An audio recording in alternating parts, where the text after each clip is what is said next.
চ্যানেলে স্বাগত। আজকের ক্লাসে আমরা তিনটি বিষয় নিয়ে আলোচনা করব। প্রথমত তাপগতিবিদ্যার প্রথম সূত্র, দ্বিতীয়ত এনথালপি এবং তৃতীয় যে বিষয়টা নিয়ে কথা বলবো সেটা হলো মোলার তাপগ্রাহিতা স্থির আয়তনে এবং স্থির চাপে। এই তিনটা বিষয় নিয়ে আজকে আমরা কথা বলবো। প্রথম অংশে আমরা তাপগতিবিদ্যার প্রথম সূত্রটা একটু দেখে নিব।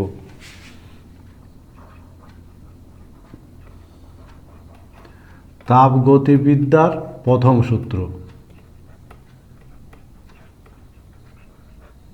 তাপগতিবিদ্যার প্রথম সূত্রটা বক্তব্যটাকে আমরা নানাভাবে প্রকাশ করতে পারি।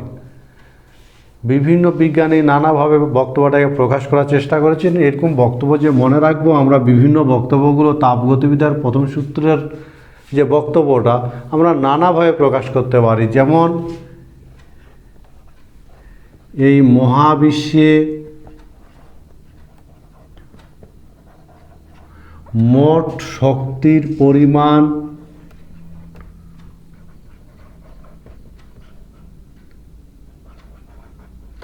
নির্দিষ্ট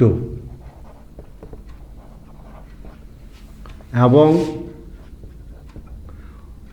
অপরিবর্তনীয়, এভাবে আমরা তাপগতিবিদ্যার প্রথম সূত্রটাকে বলতে পারি। অপরিবর্তনীয়, বোঝা গেছে? এ হলো একটা বক্তব্য যে এই মহাবিশ্বের মোট শক্তি কিন্তু ধ্রুবক, এটা পরিবর্তনশীল নয়। অন্যভাবে আমরা তাপগতিবিদ্যার এই প্রথম সূত্রটার বক্তব্য আমরা এভাবে প্রকাশ করতে পারি যে এক প্রকার শক্তি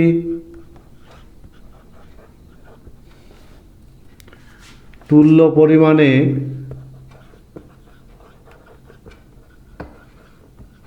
অন্য প্রকার শক্তিতে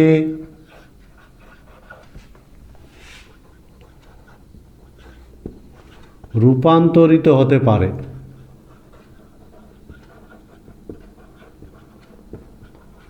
বোঝা গেছে? এক প্রকার শক্তি অন্য প্রকার শক্তিতে রূপান্তরিত হতে পারে, কিন্তু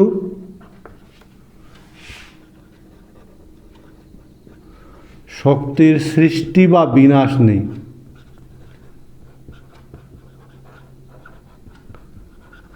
এক প্রকার শক্তি তুল্য পরিমাণ অন্য প্রকার শক্তিতে রূপান্তরিত হতে পারে, শক্তির কনভার্সন, এনার্জির কনভার্সন সম্ভব তুল্য পরিমাণে, কিন্তু শক্তি কখনো সৃষ্টি করা যাবে না, শক্তি কখনো ধ্বংস করা যাবে না। বোঝা গেছে? এভাবেও তাপগতিবিদ্যার প্রথম সূত্রটাকে আমরা প্রকাশ করতে পারি। আবার তাপগতিবিদ্যার প্রথম সূত্রটাকে আরেকভাবে বলা যেতে পারে নিঃসঙ্গ সিস্টেমে। নিঃসঙ্গ সিস্টেম যদি হয় তাহলে নিঃসঙ্গ সিস্টেমে মোট শক্তি সর্বদা নির্দিষ্ট। সিস্টেম যদি নিঃসঙ্গ হয় তাহলে নিঃসঙ্গ সিস্টেমে যে শক্তিটা সেই শক্তিটা কিন্তু সর্বদা নির্দিষ্ট হবে। এইভাবে আমরা তাপগতিবিদ্যার প্রথম সূত্রটাকে নানা বিবৃতি দিয়ে প্রকাশ করতে পারি। যেমন মহাবিশ্বের মোট শক্তির পরিমাণ সর্বদা নির্দিষ্ট এবং এটা অপরিবর্তনীয়, অথবা এক প্রকার শক্তি তুল্য পরিমাণ অন্য প্রকার শক্তিতে রূপান্তরিত হতে পারে, কিন্তু শক্তির সৃষ্টি বা ধ্বংস করা যাবে না। আবার নিঃসঙ্গ সিস্টেমের শক্তির মোট পরিমাণ সর্বদা নির্দিষ্ট। এভাবেও তাপগতিবিদ্যার আমরা প্রথম সূত্রকে প্রকাশ করতে পারি। বোঝা গেছে নিশ্চয়ই? এবার এই তাপগতিবিদ্যার প্রথম সূত্রে যদি আমরা বলি যথার্থতা, সত্যি কি তা এই বক্তব্যগুলো কি যথার্থ? আমরা সেই জিনিসটা একটু দেখে নিব। তাপগতিবিদ্যার প্রথম সূত্রের যথার্থতা, যেমন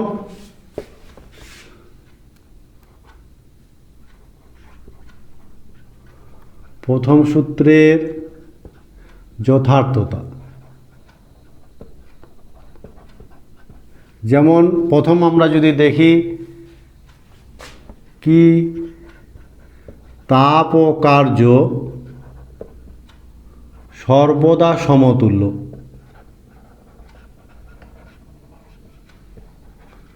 নয় কি বলতো? তাপ আর কার্য কিন্তু সর্বদা সমতুল্য।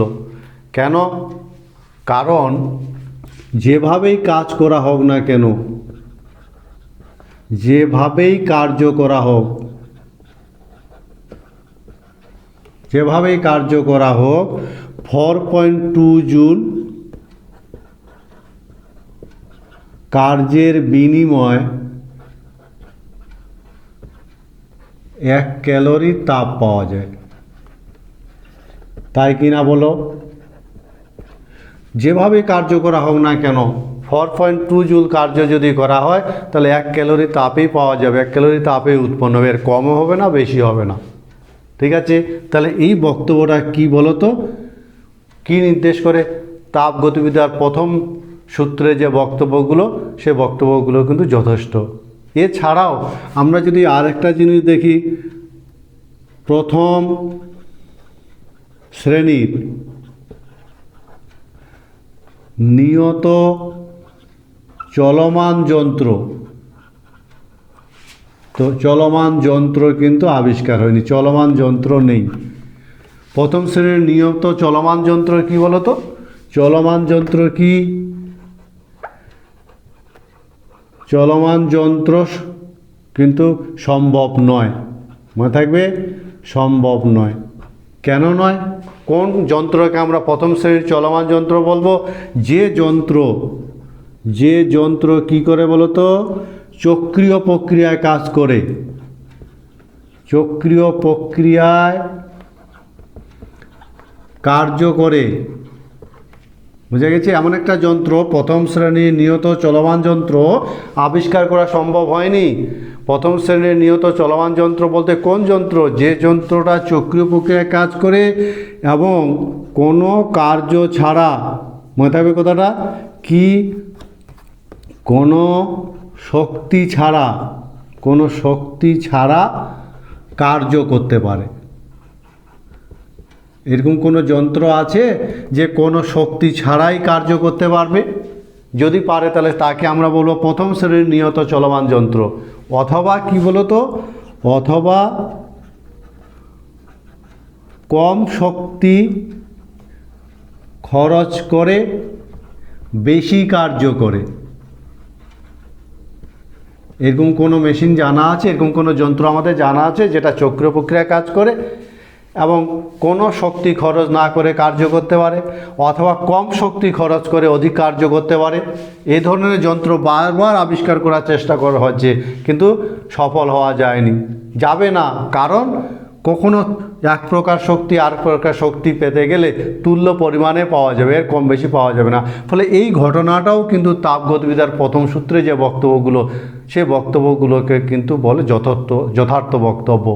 বোঝা গেছে? ফলে এই ঘটনাগুলোও নির্দেশ করে তাপগতিবিদ্যার প্রথম সূত্রের বক্তব্যগুলো কিন্তু যথার্থ। আমরা এবার তাপগতিবিদ্যার প্রথম সূত্রের গাণিতিক রূপ দেখব। তাহলে নিশ্চয়ই বোঝা গেল তাপগতিবিদ্যার প্রথম সূত্র ভীষণ ইম্পর্টেন্ট। সেটা হলো যে এক প্রকার শক্তি তুল্য পরিমাণ অন্য প্রকার শক্তিতে রূপান্তরিত হতে পারে, অথবা মহাবিশ্বের মোট শক্তি ধ্রুবক থাকবে, অথবা নিঃসঙ্গ সিস্টেমের শক্তি সর্বদা নির্দিষ্ট হবে। এবং এই বক্তব্যগুলোকে কিন্তু সমর্থন করে এই যে চলমান প্রথম শ্রেণীর নিয়ত চলমান যন্ত্র, অথবা তাপ আর কার্যের সমতুল্যতা। আমরা এবার তাপগতিবিদ্যার প্রথম সূত্রের গাণিতিক রূপ দেখব। গাণিতিক রূপ, আর গাণিতিক রূপ প্রতিষ্ঠা করার জন্য, তাপগতিবিদ্যার প্রথম সূত্রের গাণিতিক রূপ প্রতিষ্ঠা করার জন্য আমরা ধরে নিলাম একটা সিস্টেম, এবং সিস্টেমের আন্তঃশক্তি আমরা ধরে নিলাম, ধরা যাক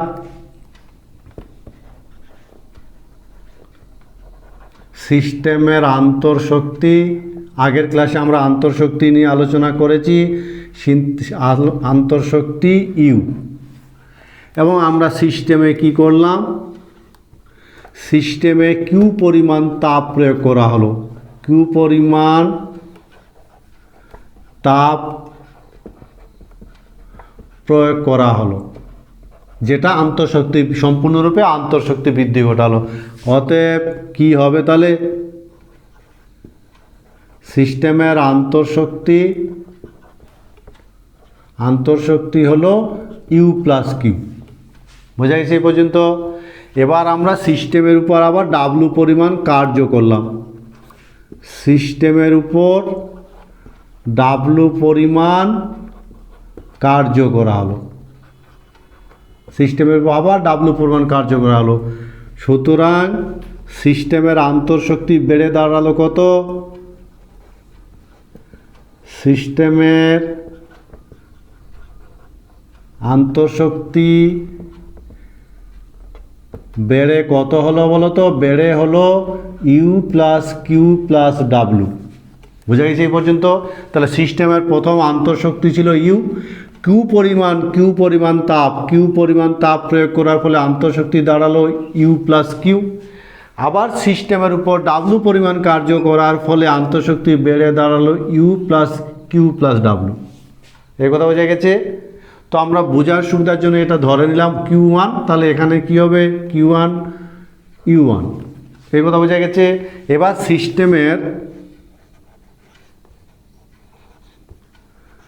সিস্টেমের অন্তিম অবস্থায়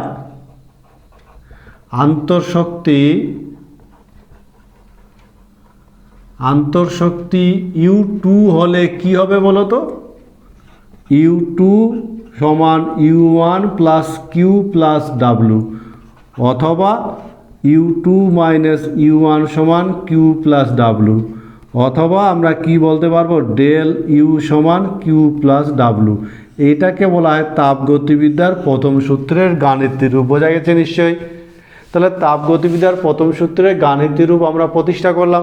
আমরা ধরে নিলাম যে একটা সিস্টেমের আন্তঃশক্তি, প্রারম্ভিক অবস্থায় আন্তঃশক্তি U1, সিস্টেমের উপর কিউ পরিমাণ তাপ করা হলো, যেটা সম্পূর্ণরূপে আন্তঃশক্তি বৃদ্ধি ঘটেছে, ফলে আন্তঃশক্তি দাঁড়ালো U1 প্লাস কিউ। এবং সিস্টেমের উপর ডাব্লু পরিমাণ কার্য করার ফলে আন্তঃশক্তি বেড়ে হলো U1 plus Q plus W. অন্তিম অবস্থায় আন্তঃশক্তি যদি U2 হয়, তাহলে U2 সমান U1 plus Q plus W, অর্থাৎ ডেল ইউ সমান কিউ প্লাস ডাব্লু। এটাকে তাপগতিবিদ্যার প্রথম সূত্রে গাণিতিক রূপ বলে। এই সূত্রে দুটো বৈশিষ্ট্য মনে রাখবে, যেমন ডেল ইউ কিউ ডাব্লু একই এককে থাকে। মনে থাকবে কথাটা? এই যে তিনটা রাশি আছে, তিনটা রাশির একক কিন্তু একই হবে, 1 নম্বর। 2 নম্বর মনে রাখবে যে ডাব্লু আর কিউ অবস্থার অপেক্ষক নয়। মনে থাকবে? এরা কিন্তু অবস্থার অপেক্ষক নয়। ভালো করে মনে রাখবে কথাটা, অবস্থার অপেক্ষক নয়। কিন্তু কি বলতো? কিন্তু ডাব্লু প্লাস কিউ সমান অবস্থার অপেক্ষক। এই দুটো রাশির যোগফল কিন্তু অবস্থার অপেক্ষক। বোঝা গেছে আমার কথাটা? এককভাবে ডাব্লু বা কিউ কেউ অবস্থার অপেক্ষক নয়, কিন্তু এই দুটো রাশির যোগফল অবস্থার অপেক্ষক। কারণ কি বলতো? কারণ এই যে ডাব্লু প্লাস কিউ সমান ডেল ইউ অবস্থার অপেক্ষক, ফলে এই দুটার যোগফল যেহেতু ডেল ইউ, সুতরাং সমষ্টিটা অবস্থার অপেক্ষক। এই হলো তাপগতিবিদ্যার প্রথম সূত্রের গাণিতিক রূপ। বোঝা গেছে নিশ্চয়ই? তোমরা বলতে পারবে যে এই যে সিস্টেমের ক্ষেত্রে কখন কিউ এর চিহ্ন নেগেটিভ হয়? বিভিন্ন প্রক্রিয়ায় তাপগতিবিদ্যার প্রথম সূত্রের প্রয়োগ।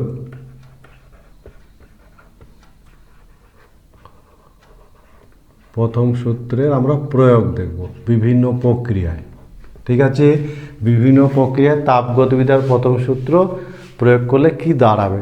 তো বিভিন্ন প্রক্রিয়ার আগে আমরা অন্তত নিঃসঙ্গ সিস্টেমে দেখে নিব। নিঃসঙ্গ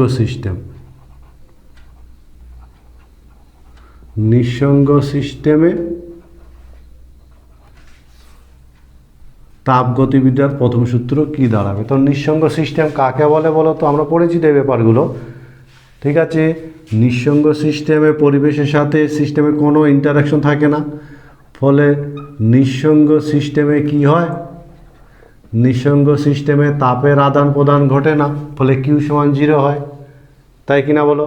আবার নিঃসঙ্গ সিস্টেমে কি হয়?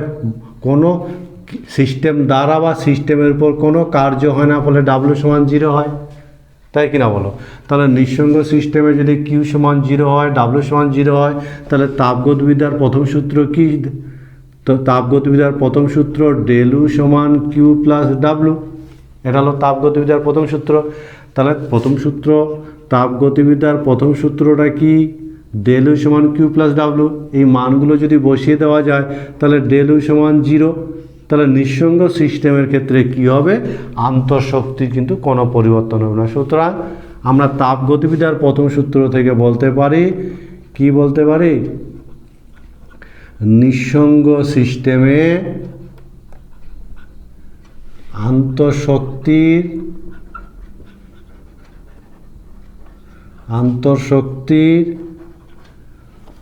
মোট পরিমাণ সর্বদা ধ্রুবক থাকে বা স্থির থাকে। বোঝা গেছে? এইভাবে আমরা তাপগতিবিদ্যার প্রথম সূত্রের সাহায্যে নিঃসঙ্গ সিস্টেমের আন্তঃশক্তির পরিবর্তনটা আমরা হিসাব করতে পারি। আন্তঃশক্তির কোনো পরিবর্তন হবে না, ফলে আন্তঃশক্তির মোট পরিমাণটা সর্বদা ধ্রুবক থাকবে। বোঝা গেছে? এই হলো নিঃসঙ্গ সিস্টেমের ক্ষেত্রে তাপগতিবিদ্যার প্রথম সূত্র। আমরা এবার দেখব রুদ্ধতাপীয় প্রক্রিয়ায় তাপগতিবিদ্যার প্রথম সূত্র কীরকম বক্তব্য রাখে। রুদ্ধতাপীয় প্রক্রিয়া,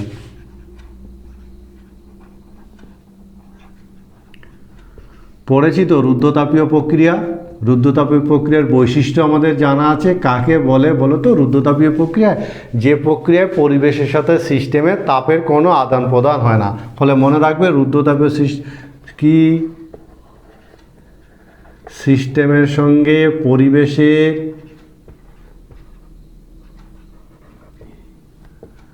তাপের আদান প্রদান হয় না, তাই কিনা বলো? তাপের আদান প্রদান হয় না, অর্থাৎ কি হয় বলো তো? এক্ষেত্রে কিউ ইকুয়াল 0। তাহলে রুদ্ধতাপীয় প্রক্রিয়ায় কিউ সমান 0। কিউ যদি 0 হয় তাহলে তাপগতিবিদ্যার প্রথম সূত্র থেকে আমরা কি পাই? ডেল ইউ সমান কিউ প্লাস ডাব্লু। তাহলে কিউ এর মান যদি 0 বসিয়ে দিই তাহলে ডেল ইউ সমান ডাব্লু, তাই কিনা বলো? তাহলে রুদ্ধতাপীয় প্রক্রিয়া এটা হবে। এখান থেকে আমরা কি বুঝতে পারছি? রুদ্ধতাপীয় প্রক্রিয়া তাহলে কি হবে বলো তো? রুদ্ধতাপীয় প্রক্রিয়ায়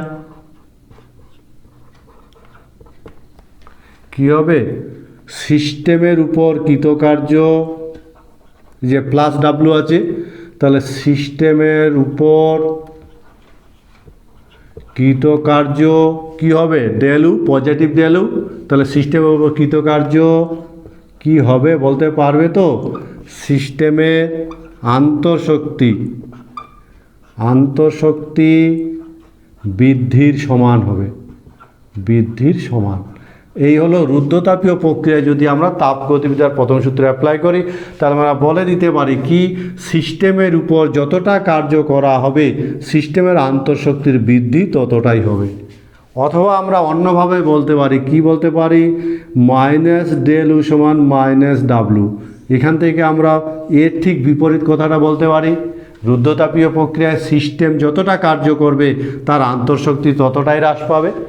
ফলে কোনো প্রক্রিয়া যদি রুদ্ধতাপীয়ভাবে ঘটে, তাপগতিবিদ্যার প্রথম সূত্রের সাহায্যে আমরা এই বক্তব্যটা বলতে পারি যে সিস্টেম যতটা কার্য করবে সিস্টেমের আন্তঃশক্তি ততটাই হ্রাস পাবে, অথবা সিস্টেমের উপর যতটাই কার্য করা হবে সিস্টেমের আন্তঃশক্তি ততটাই বৃদ্ধি পাবে। এই হলো তাপগতিবিদ্যার প্রথম সূত্র রুদ্ধতাপীয় প্রক্রিয়ায়। বোঝা যাচ্ছে তো? ঘটনাগুলো সহজ আছে। আমরা এবার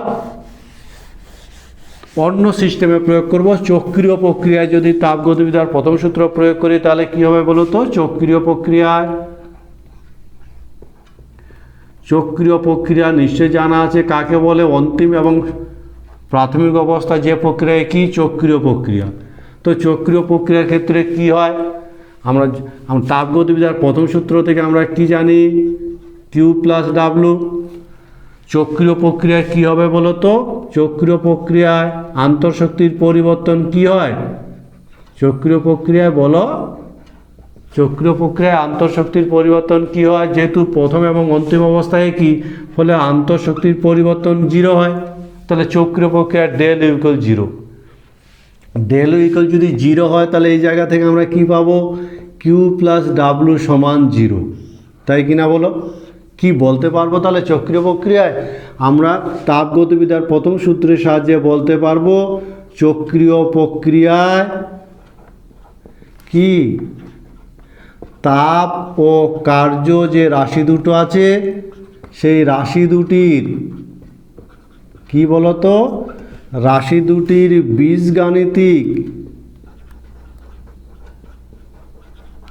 বীজগাণিতিক যোগফলের সমষ্টি কি হবে? যোগফলের সমষ্টি শূন্য হয়। এই হলো চক্রীয় প্রক্রিয়ায় তাপগতিবিদ্যার প্রথম সূত্রের প্রয়োগ। তাহলে চক্রীয় প্রক্রিয়ায় তাপগতিবিদ্যার প্রথম সূত্র যদি প্রয়োগ করি তা আমরা এই কথাটা বলতে পারবো, তাপ আর কার্য যে আছে এই দুটো রাশির বীজগাণিতিক যোগফলের সমষ্টি কিন্তু কি হবে, শূন্য হবে। কেন শূন্য হবে? কারণ যেহেতু চক্রীয় প্রক্রিয়ায় ডেল ইউ ইকুয়াল 0। বোঝা গেছে নিশ্চয়ই? যেহেতু চক্রীয় প্রক্রিয়া ডেল ইউ ইকুয়াল 0, তাহলে কিউ প্লাস ডাব্লু সমান 0, অর্থাৎ তাপ ও কার্য রাশি দুটির বীজগাণিতিক যোগফলের সমষ্টি কী হবে, শূন্য হবে। আমরা এবার আদর্শ গ্যাসের ক্ষেত্রে মুক্ত প্রসারণের যে প্রক্রিয়াটা ঘটে সেই প্রক্রিয়ার তাপগতিবিদ্যার প্রথম সূত্র আমরা প্রয়োগ করব। আদর্শ গ্যাসের মুক্ত প্রসারণ। আদর্শ গ্যাসের মুক্ত সম্প্রসারণ। আদর্শ গ্যাসের মুক্ত সম্প্রসারণে যদি আমরা তাপগতিবিদ্যার প্রথম সূত্র প্রয়োগ করি, কি আন্দাজ হচ্ছে বলো তো? বলতে পারবে কীরকম ফর্ম হওয়া উচিত? তো মুক্ত প্রসারণে আমরা কি জানি? মুক্ত প্রসারণে কিন্তু চাপ শূন্য হয়। বোঝা গেছে কথাটা? তাহলে মুক্ত প্রসারণে চাপ শূন্য, চাপের বিরুদ্ধে প্রসারণকে মুক্ত চাপ বলে। তাহলে মুক্ত চাপ যদি শূন্য হয় তাহলে সেক্ষেত্রে আমরা তাপগতিবিদ্যার প্রথম সূত্র যদি দেখি, ডেল ইউ সমান কিউ প্লাস ডাব্লু। চাপ যদি শূন্য হয় তাহলে ডাব্লু সমান আমরা কি জানি, পি ডেল ভি। তাহলে ডাব্লু সমান 0, তাই কিনা বলো? তাহলে ডাব্লু সমান যদি 0 হয় তাহলে ডেল ইউ সমান কী হবে, কিউ হবে। কিন্তু মুক্ত প্রসারণে মনে রাখবে, মুক্ত প্রসারণে কি হয়, মুক্ত প্রসারণ সমষ্ণভাবে ঘটে, উষ্ণতা স্থির থাকে। তাহলে মুক্ত প্রসারণ সমষ্ণভাবে ঘটে, মুক্ত প্রসারণ। ফলে এক্ষেত্রে কি হবে, যেহেতু উষ্ণতা স্থির থাকে, তাহলে উষ্ণতা যদি স্থির থাকে তাহলে ডেল ইউ সমান 0 হবে। কারণ আন্তঃশক্তির পরিবর্তন বা আন্তঃশক্তি কেবলমাত্র উষ্ণতার উপর নির্ভরশীল। যেহেতু সমষ্ণভাবে ঘটে ফলে ডেল ইউ 0 হবে। ডেল ইউ যদি 0 হয় তাহলে কি হবে, 0 সমান কিউ, অর্থাৎ কিউ সমান যদি 0 হয় তাহলে আমরা কি বলবো, তাপের তাহলে কোনো আদান প্রদান ঘটেনি। তাহলে কিউ সমান যদি 0 হয়, কিউ সমান যদি 0 হয় তাহলে বলবো প্রক্রিয়াটা রুদ্ধতাপীয়ভাবে ঘটবে, রুদ্ধতাপীয়ভাবে ঘটে, তাই কি না? তাহলে এই জায়গা থেকে আমরা দুটো সিদ্ধান্ত নিতে পারি। দেখো, আদর্শ গ্যাসের মুক্ত প্রসারণ আমরা 1 নম্বর সমষ্ণভাবে ঘটে আর 2 নম্বর রুদ্ধতাপীয়ভাবে ঘটে। দেখো, যেহেতু তাপগতিবিদ্যার প্রথম সূত্র ডেল ইউ সমান কিউ প্লাস ডাব্লু, মুক্ত প্রসারণ মানে শূন্য চাপের বিরুদ্ধে প্রসারণ। শূন্য চাপ যদি হয় তাহলে সেক্ষেত্রে কৃতকার্য ডাব্লু সমান 0 হবে। ডাব্লু যদি 0 হয় তাহলে ডেল ইউ সমান কিউ হবে। কিন্তু যেহেতু মুক্ত প্রসারণ উষ্ণতা স্থির থাকে ফলে ডেল ইউর মান 0 হবে, কারণ আন্তঃশক্তির পরিবর্তন কেবল উষ্ণতার উপর নির্ভরশীল। তাহলে ডেল ইউ যদি 0 হয় তাহলে কিউ সমান 0 হবে। প্রক্রিয়াটাতে কিউ যদি 0 হয় তাহলে অবশ্যই সেটা রুদ্ধতাপীয় প্রক্রিয়া, কারণ তাপের আদান প্রদান ঘটবে না। সুতরাং আমরা বলতে পারি আদর্শ গ্যাসের মুক্ত প্রসারণ কি, একই সঙ্গে কি, সমষ্ণ ও রুদ্ধতাপীয়। আমরা তাপগতিবিদ্যার প্রথম সূত্রের সাহায্যে আমরা বলতে পারি কোনো আদর্শ গ্যাসে যদি মুক্ত সম্প্রসারণ ঘটে তাহলে সেটা একসঙ্গে সমষ্ণ হবে এবং রুদ্ধতাপীয় হবে। বোঝা গেছে? তোমরা বলতে পারবে যে বিভিন্ন প্রক্রিয়ার কথা যে আমরা বললাম, তাহলে বলো তো চক্রীয় প্রক্রিয়ায় কি হবে? চক্রীয় প্রক্রিয়ায় কিউ প্লাস ডাব্লু সমান কত হবে? একটি সিস্টেম 400 জুল তাপ শোষণ করে আর পরিবেশের উপর 150 জুল কার্য করে, তাহলে সিস্টেমের আন্তঃশক্তির পরিবর্তন কত? তাপগতিবিদ্যার প্রথম সূত্রের সাহায্যে আমরা এ ধরনের গাণিতিক সমস্যার সমাধান করতে শিখব। ঠিক আছে? তাপগতিবিদ্যার প্রথম সূত্রে আমরা জানি ডেল ইউ সমান কিউ প্লাস ডাব্লু, যেখানে ডেল ইউ হলো আন্তঃশক্তির পরিবর্তন। আমরা অঙ্কটা পড়ে ডাটাগুলো লিখব, যে তথ্যগুলো আছে সেই তথ্যগুলো লিখব। 400 জুল তাপ সিস্টেম শোষণ করে, তাহলে কিউ সমান প্লাস 400 জুল, তাই কিনা বল? যেহেতু সিস্টেম তাপ শোষণ করেছে আর পরিবেশের উপর 150 জুল কার্য করে, পরিবেশের উপর, তাহলে পরিবেশের উপর যদি কার্য করে তাহলে ডাব্লু সমান -150 জুল।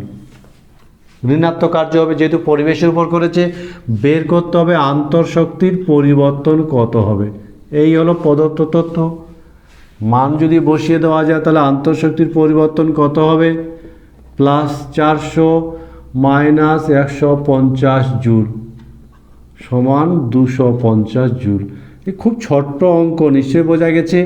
এই কিন্তু চিহ্নটার ক্ষেত্রে মনে রাখতে হবে কখন ধনাত্মক হবে কখন ঋণাত্মক হবে, তাহলে অঙ্ক ভুল হওয়ার সম্ভাবনা কিন্তু নেই। ফলে আন্তঃশক্তির পরিবর্তন হবে 250 জুল।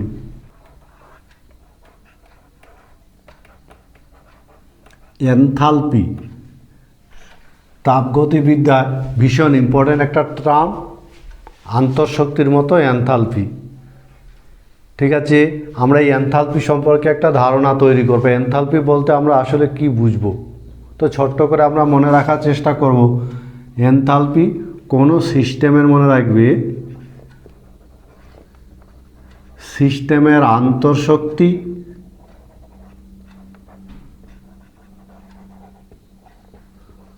ও পিভি শক্তি, সিস্টেমের আন্তঃশক্তি ও পিভি শক্তির সমষ্টিকে বলা হয় এনথালপি বা পূর্ণতাপ। বোঝা গেছে?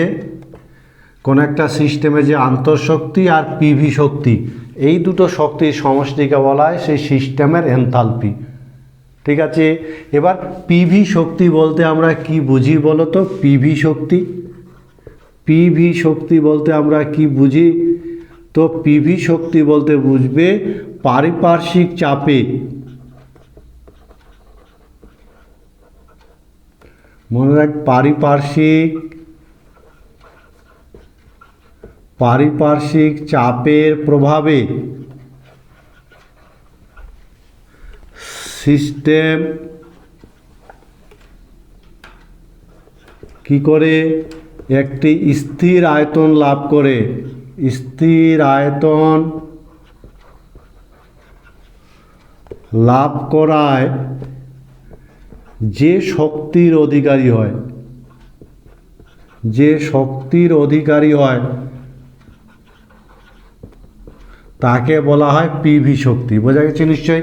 তাহলে পিভি, চাপ আর আয়তন, এই দুটো রাশির গুণফল পিভি হলো সেই ধরনের শক্তি, কোন ধরনের? পারিপার্শ্বিক বা বহিস্থ চাপের প্রভাবে সিস্টেম যে একটা স্থির আয়তন লাভ করে তার জন্য যে শক্তির অধিকারী হয়। স্থির আয়তন লাভ করার ফলে, পারিপার্শ্বিক চাপে স্থির আয়তন লাভ করার ফলে যে শক্তির অধিকারী হয় তাকে বলা হয় পিভি শক্তি। আর কোন একটা সিস্টেমের এই পিভি শক্তি আর আন্তঃশক্তি, এই দুটো রাশির সমষ্টিকে বলা হয় ওই সিস্টেমের এনথালপি। বোঝা গেছে? এনথালপির নির্দিষ্ট বৈশিষ্ট্য আছে, এনথালপির বৈশিষ্ট্যগুলোকে আমরা মনে রাখবো। এনথালপির গাণিতিক রূপটা আমরা দেখে নেব। তো আমরা প্রথমে এনথালপির গাণিতিক রূপ দেখে নিই। তাহলে এনথালপি সম্পর্কে ধারণা হলো কোন একটা সিস্টেমের আন্তঃশক্তি আর পিভি শক্তির সমষ্টিকে আমরা বলবো এনথালপি। পিভি শক্তিও নিশ্চয়ই বোঝা গেছে, পারিপার্শ্বিক চাপের প্রভাবে কোন একটা সিস্টেম যে নির্দিষ্ট আয়তন অধিকার করার ফলে যে শক্তির অধিকারী হয় তাকে বলা হয় পিভি শক্তি। এনথালপির গাণিতিক রূপ, আমরা এনথালপির গাণিতিক রূপ প্রতিষ্ঠা করব। গাণিতিক রূপ প্রতিষ্ঠা,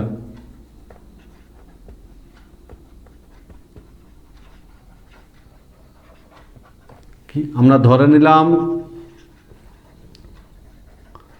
ধরা যাক সিস্টেমের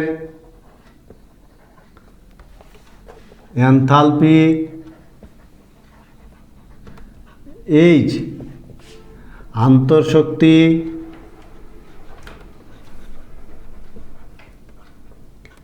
U, চাপ P আর আয়তন V। অতএব সংজ্ঞানুসারে আমরা কি বলতে পারবো বলো তো? এনথালপি সংজ্ঞানুসারে H = U + PV। এটা হলো এনথালপির গাণিতিক রূপ। কোন সিস্টেমের আন্তঃশক্তি আর পিভি শক্তির সমষ্টি হলো এনথালপি। বোঝা গেছে? এই হলো এনথালপির গাণিতিক রূপ। কোনো অসুবিধা কিছু নেই। তাহলে কোন একটা সিস্টেমের যদি এনথালপি হয় এইচ, আন্তঃশক্তি যদি হয় ইউ, চাপ যদি হয় পি, আয়তন ভি, তাহলে এনথালপির সংজ্ঞানুসারে H equal U plus PV. এটাকে বলা হয় এনথালপির গাণিতিক রূপ। এবার এনথালপির বেশ কিছু বৈশিষ্ট্য বর্তমান, আমরা এনথালপির বৈশিষ্ট্যগুলো মনে রাখব। এনথালপির বৈশিষ্ট্য কি কি বৈশিষ্ট্য বলতো? এনথালপি একটি পরিমাণগত ধর্ম, পরিমাণের উপর নির্ভর করবে। পরিমাণ বেশি হলে এনথালপি বেশি হবে, পরিমাণগত ধর্ম। এনথালপি একটি অবস্থার অপেক্ষক, স্টেট ফাংশন, অবস্থার অপেক্ষক। পথের উপর নির্ভরশীল হবে না এনথালপি পরিবর্তন, প্রথম এবং শেষ অবস্থার উপর নির্ভর করবে। মনে থাকবে, এনথালপির পরম মান গণনা করা যায় না। পরম মান গণনা করা যায় না।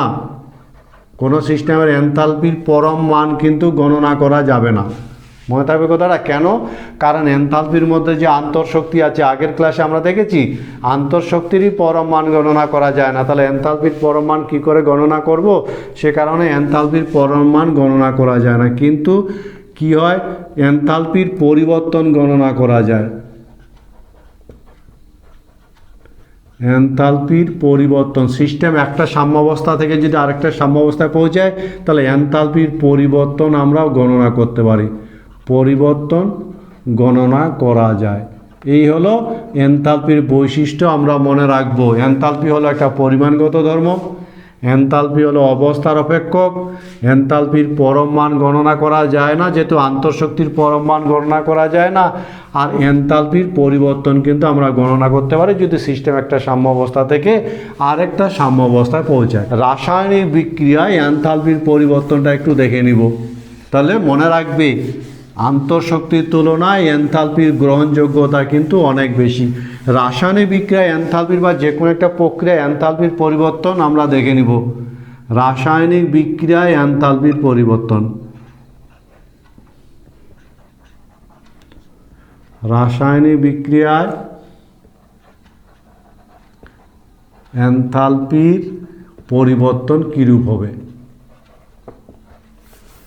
আমরা ধরে নিলাম এ থেকে বি একটা রাসায়নিক বিক্রিয়া সংঘটিত হচ্ছে। ঠিক আছে, এ থেকে বি একটা রাসায়নিক বিক্রিয়া। আমি এ এর ধরে নিলাম এ এর এনথালপি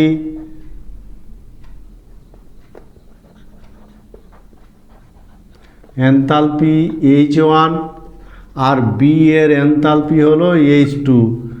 অতএব এনথালপির পরিবর্তন কী হবে বলো তো?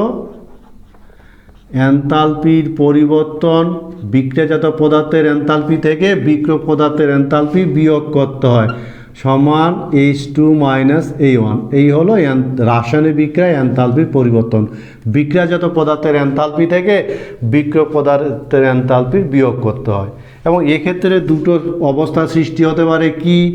যখন H2 গ্রেটার দেন H1 হবে, ঠিক আছে, তখন ডেল H নেগেটিভ হবে এবং বিক্রিয়া কী হবে? তাপদায়ী হবে, অর্থাৎ তাপ উৎপন্ন হবে। এই কথা বোঝা গেছে? আবার বলছি, যখন কি হবে? যখন H2 এর মান H1 এর থেকে বেশি হবে তখন মানটা পজিটিভ হবে এবং বিক্রিয়াটা তাপগ্রাহী হবে, তাপগ্রাহী, তাপ শোষিত হবে। ঠিক আছে, যখন কি হবে? H2 লেস দেন H1 হবে তখন ডেল H এর মানটা নেগেটিভ হবে। এক্ষেত্রে বিক্রিয়াটা সেক্ষেত্রে কী হবে? বিক্রিয়াটা তাপদায়ী হবে, অর্থাৎ তাপ উৎপন্ন হবে। বোঝা গেছে? অসুবিধার কিছু নেই। এই হলো রাসায়নিক বিক্রিয়ায় এনথালপির পরিবর্তন। বিক্রিয়াজাত পদার্থ থেকে বিক্রিয়ক পদার্থের এনথালপি বিয়োগ করে এনথালপির পরিবর্তন বের করা হয়। এবং মনে রাখবে, ডেল H এর মানটা পজিটিভ হলে তাপগ্রাহী, তাপ শোষিত হয়, আর ডেল H এর মানটা নেগেটিভ হলে তাপদায়ী, অর্থাৎ তাপ উৎপন্ন হয়। তোমরা বলতে পারবে যে এ আর বি বিক্রিয়া করে যদি সি তৈরি হয়, তাহলে এই বিক্রিয়াটার ক্ষেত্রে ডেল H এর মানটা পজিটিভ যদি হয়, তাহলে তাপ উৎপন্ন হয় না শোষিত হয় বলো তো? তাপ উৎপন্ন হয় না শোষিত হয়? স্থির চাপে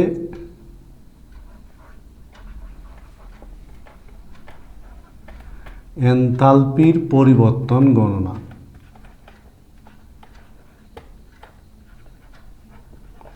আর এই গণনাটা হবে ডেল এ সমান কিউপি। অনেক সময় পরীক্ষায় প্রশ্ন দেখা গেছে যে প্রমাণ করো ডেল এ সমান কিউপি।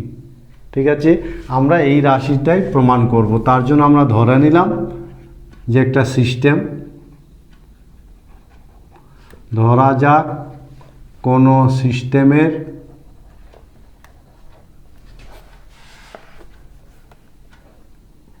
প্রারম্ভিক অবস্থায়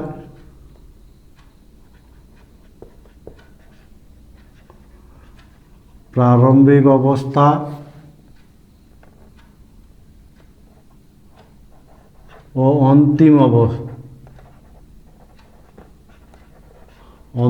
অবস্থায় এনথালপি, এই জিনিসগুলো ধরে নেব। এনথালপি, আন্তঃশক্তি,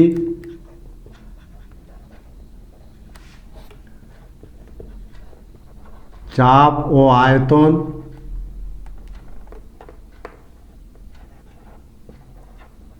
যথাক্রমে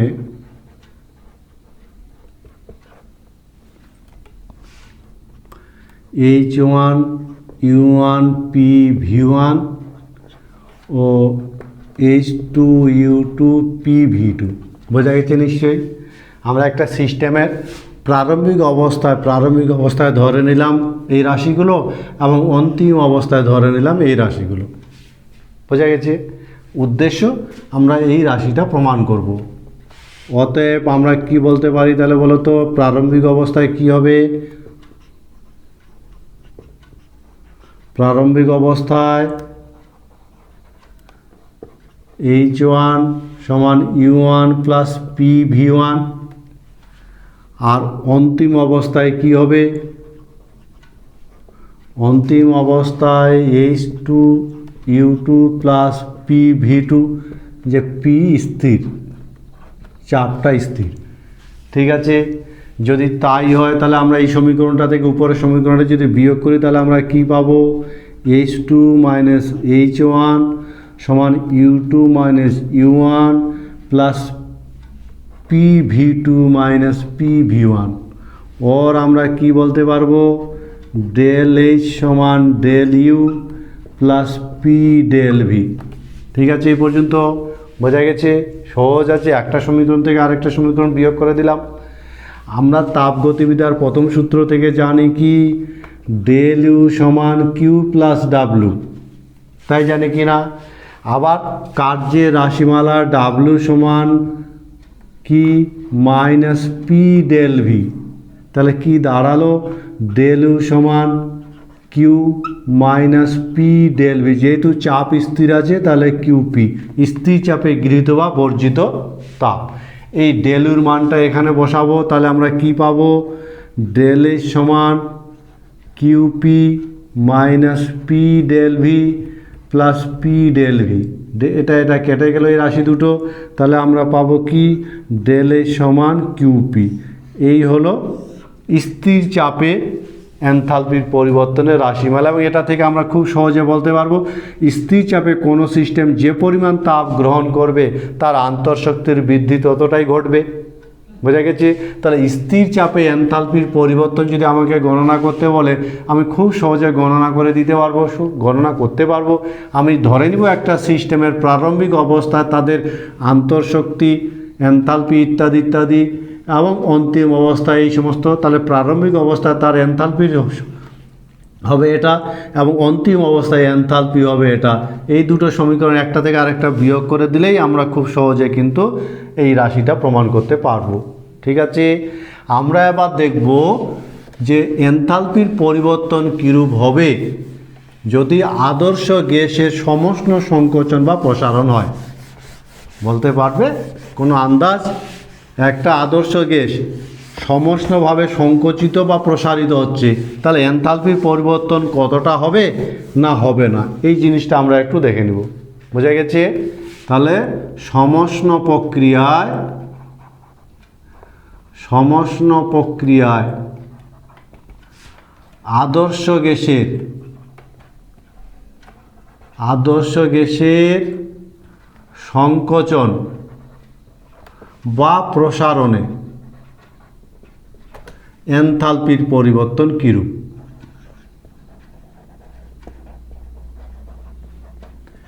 এনথালপির পরিবর্তন কিরূপ হবে বলো তো? সমষ্ণ প্রক্রিয়া যদি হয়, আদর্শ গ্যাস যদি হয়, তাহলে দেখো আমরা এনথালপির সংজ্ঞা থেকে কি জানি? H = U + PV। ওর আমরা কি বলতে পারবো? এনথালপির পরিবর্তন আন্তঃশক্তির পরিবর্তন প্লাস PV, তাই কি না বলো? এবার আমরা আদর্শ গ্যাসের ক্ষেত্রে জানি কি জানি? P1 V1 = P2 V2। ওর আমরা এখান থেকে কি বলতে পারবো? P2 V2 - P1 V1 = 0। ওর আমরা কি বলতে পারবো? del PV = 0, তাই কি না বলো? তাহলে ওই মানটা যদি এখানে বসিয়ে দিই তাহলে আমরা কি বলতে পারবো? del H = del U + 0, অর্থাৎ del H = del U। কিন্তু আমরা যখন আন্তঃশক্তির পরিবর্তন আদর্শ গ্যাসের ক্ষেত্রে একই কথা অ্যাপ্লাই করেছিলাম, তখন কি পেয়েছিলাম মনে আছে? আন্তঃশক্তি সমষ্ণ প্রক্রিয়ায় কি হয়? সমষ্ণ প্রক্রিয়ায় আন্তঃশক্তির পরিবর্তন শূন্য হয়, নিশ্চয় মনে আছে? তাহলে সমষ্ণ প্রক্রিয়ায় আন্তঃশক্তির পরিবর্তন যদি শূন্য হয় তাহলে del H = কী হবে? শূন্য হবে। অর্থাৎ সমষ্ণ প্রক্রিয়া আদর্শ গ্যাসের সংকোচন বা প্রসারণে এনথালপির কোনো পরিবর্তন শূন্য হয়। মনে থাকবে কথাটা?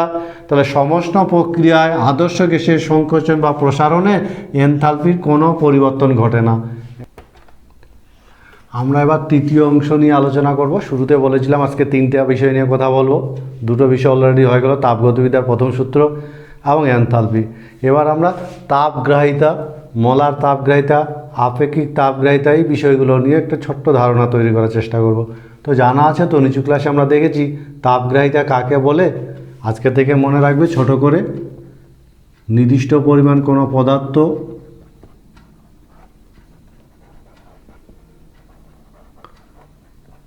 নির্দিষ্ট পরিমাণ কোনো পদার্থের 1 ডিগ্রি সি বা 1 কেলভিন যাই বলে 1 ডিগ্রি সি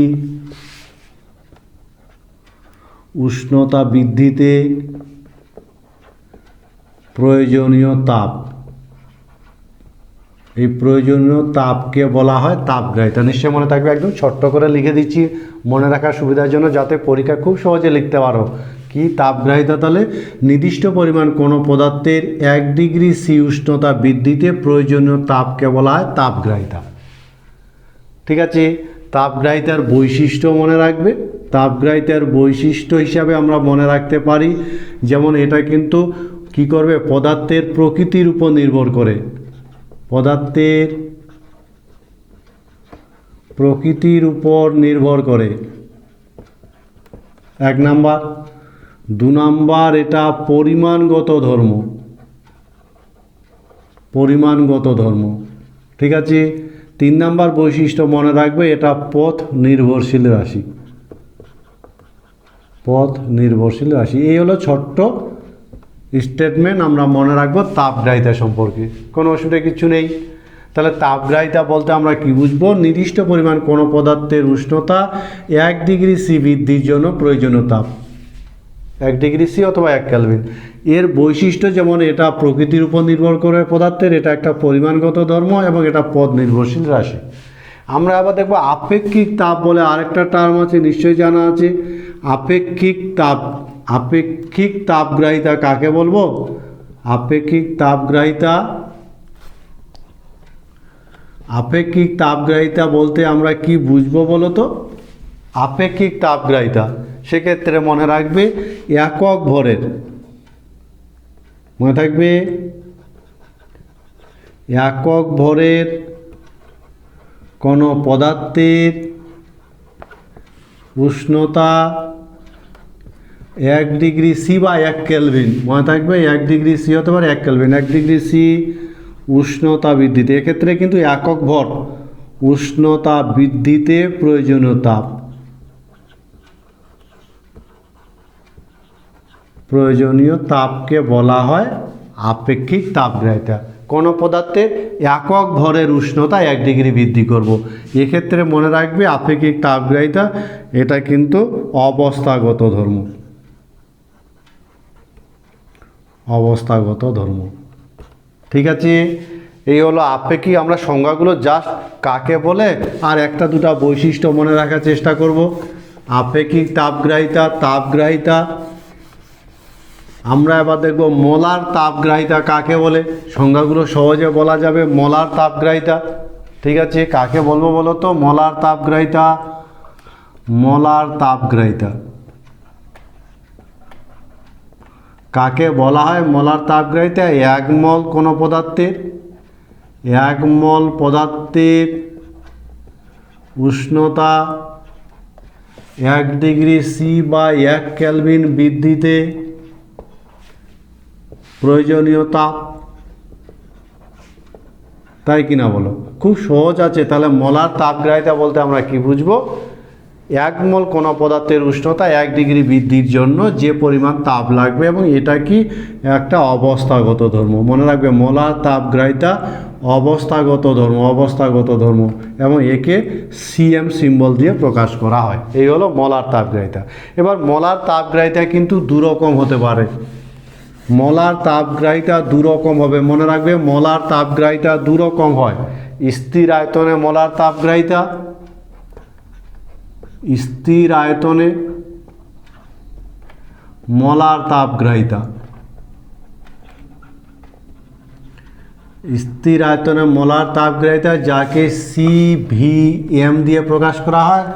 আর স্থির চাপে মোলার তাপগ্রাহিতা, স্থির চাপে মোলার তাপগ্রাহিতা যাকে CPM দিয়ে, এম দ্বারা মোলার বোঝায়। এই দুটো টার্ম আমাদের একটু প্রচলন বেশি। স্থির আয়তনে মোলার তাপগ্রাহিতা কাকে বলবো? সহজে বলা যাবে আয়তন স্থির রেখে, ঠিক আছে, 1 মল কোনো পদার্থের উষ্ণতা 1 ডিগ্রি বৃদ্ধির জন্য যে পরিমাণ তাপের প্রয়োজন হবে তাকে বলা হবে মোলার, স্থির আয়তনে মোলার তাপগ্রাহিতা CV। অন্যদিকে চাপ স্থির রেখে 1 মল পদার্থের উষ্ণতা 1 ডিগ্রি বৃদ্ধির জন্য যে পরিমাণ তাপের প্রয়োজন হবে তাকে বলা হবে স্থির আয়তনে স্থির চাপে মোলার তাপগ্রাহিতা CP। এই কথা বোঝা গেছে। এদের মধ্যে মনে রাখবে, আমরা একটু বৈশিষ্ট্যের মতন করে মনে রাখবো। তাহলে CP এবং CV এই টার্ম দুটোর ক্ষেত্রে যদি আমরা দেখি কার মান বেশি বলতে পারবে? CPর মান বেশি হয় না CVর মান বেশি হয়? আমরা বৈশিষ্ট্যের মতন করে মনে রাখবো যে CPM এর মানটা সবসময় CVM এর থেকে বেশি হয়। এটা কেন বেশি হয় বলো তো? এ সম্পর্কে কোনো ধারণা আছে? যে স্থির আয়তনে মোলার তাপগ্রাহিতার তুলনায় স্থির চাপে মোলার তাপগ্রাহিতার মানটা বেশি হয় কেন? কারণ মনে রাখবে, ছোট্ট করে পরীক্ষায় লেখার জন্য কিভাবে লিখব খুব ছোট্ট করে আমি বলার চেষ্টা করছি কি করে এটাকে আমরা ব্যাখ্যা করতে পারি। তো মনে রাখবে স্থির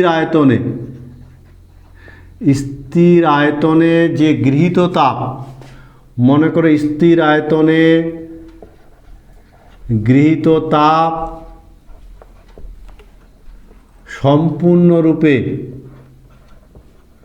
সম্পূর্ণরূপে আন্তঃশক্তির বৃদ্ধি ঘটায়, আন্তঃশক্তির বৃদ্ধি ঘটায়। মনে থাকবে স্থির আয়তনে যে তাপটা গৃহীত হয় সেটা আন্তঃশক্তির বৃদ্ধি ঘটায়, কোনো বহিস্থ কার্য সম্পন্ন করে না, বহিস্থ কার্য করে না। মনে থাকবে কথাটা। কিন্তু স্থির চাপে যদি হয়, স্থির চাপে ওই পরিমাণ, এই যে গৃহীত তাপ, ওই পরিমাণ তাপের কিছু অংশ কি হয়, যেহেতু চাপ স্থির আয়তন স্থির থাকে না, ওই পরিমাণ তাপের কিছু অংশ প্রসারণজনিত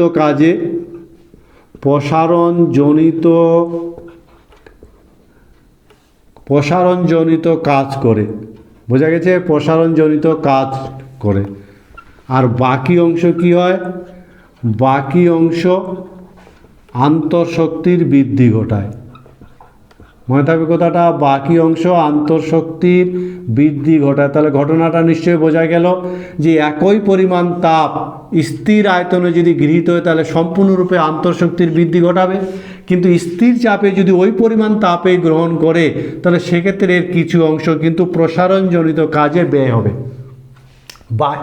বাকি যে অংশটা সেটা আন্তঃশক্তির বৃদ্ধি ঘটাবে। ফলে এক্ষেত্রে কি হয় বলো তো, এক্ষেত্রে উষ্ণতার বৃদ্ধি কম হয়। এই জন্য বোঝা যায়, কিন্তু উষ্ণতা তাপগ্রাহিতার ক্ষেত্রে তো উষ্ণতা বৃদ্ধি সমান করতে হবে, এর জন্য সিপি এর মানটা সিবির থেকে বেশি হয়। বোঝা গেছে কথাটা? তাহলে একই পরিমাণ তাপ স্থির আয়তনে যদি গৃহীত হয় সম্পূর্ণরূপে আন্তঃশক্তির বৃদ্ধি ঘটায় বলে উষ্ণতার বৃদ্ধি বেশি হয়। একই পরিমাণ তাপ স্থির চাপে যদি গ্রহণ করে তাহলে কিছুটা পরিমাণে প্রসারণজনিত কাজে ব্যয় হলো, বাকিটা তাদের আন্তঃশক্তির বৃদ্ধি ঘটালো। ফলে আন্তঃশক্তির বৃদ্ধি কম হবে বলে উষ্ণতার বৃদ্ধি কম হবে। উষ্ণতার বৃদ্ধিটা যদি সমান করতে হয় তাহলে দ্বিতীয় ক্ষেত্রে বেশি তাপ লাগবে। সে কারণে স্থির আয়তনে কিন্তু তুলনায় স্থির চাপের তাদের মোলার তাপগ্রাহিতার মান বেশি হয়। বোঝা গেছে নিশ্চয়ই? আমরা এবার দেখব সিপি মাইনাস সিভির, এটা তো বুঝলাম বেশি হয়, কতটা বেশি হয় আমরা দেখাতে পারি। সিপি মাইনাস সিভির মানটা সার্বজনীন গ্যাস ধ্রুবক আর এর সমান হয়।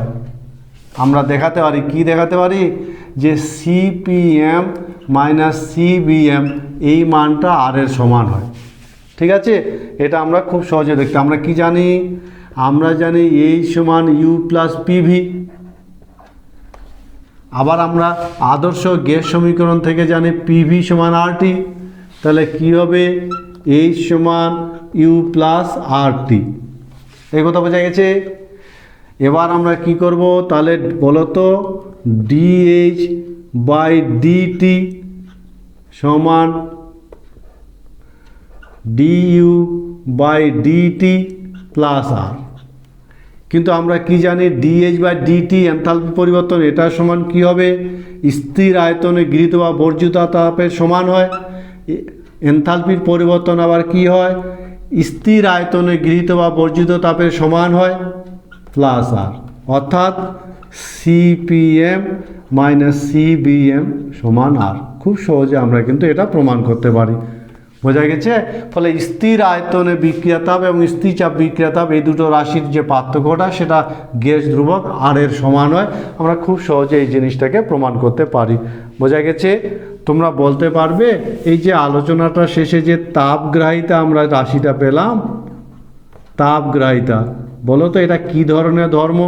এটা অবস্থাগত ধর্ম, অবস্থাগত না পরিমাণগত ধর্ম?